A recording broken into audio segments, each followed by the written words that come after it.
Good afternoon, everybody. সর্বশেষ প্রতিক্রিয়া বাংলাদেশের চলমান পরিস্থিতির স্থায়ী ও শান্তিপূর্ণ সমাধান চাওয়ার কথা জানিয়েছে যুক্তরাষ্ট্র।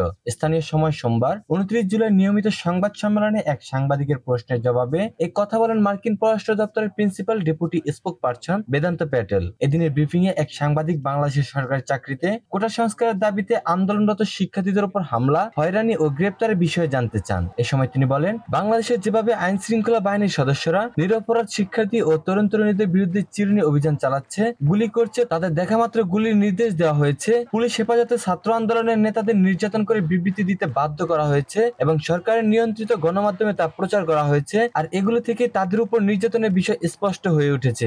এমন পরিপ্রেক্ষিতে আইন শৃঙ্খলা বাহিনীর ভূমিকাকে আপনারা কিভাবে দেখছেন? জবাবে মার্কিন পররাষ্ট্র দপ্তরের প্রধান উপমুখপাত্র বেদান্ত প্যাটেল বলেন, বাংলাদেশের প্রকাশ্যে এবং ব্যক্তিগত উভয় ক্ষেত্রে আমরা বর্তমান পরিস্থিতির স্থায়ী এবং শান্তিপূর্ণ সমাধানের জন্য আহ্বান জানাচ্ছি। শান্তিপূর্ণ সমাবেশের স্বাধীনতার প্রতি আমাদের দৃঢ় সমর্থনের কথা পূর্ণ ব্যক্ত করেছি। এই সময় তিনি বলেন, আমরা বাংলাদেশে আংশিকভাবে টেলিযোগাযোগ পরিষেবা চালুর বিষয়ে অবগত আছি, কিন্তু আমরা সেখানকার জনসাধারণকে সম্পূর্ণ এবং নিরবিচ্ছিন্ন ইন্টারনেট এবং সোশ্যাল মিডিয়া পরিষেবা ব্যবহার করতে দেওয়ার আহ্বান জানাচ্ছি। এর ফলে মার্কিন নাগরিকদের পাশাপাশি বাংলাদেশের নাগরিকরা গুরুত্বপূর্ণ তথ্য জানার সুযোগ পাবেন।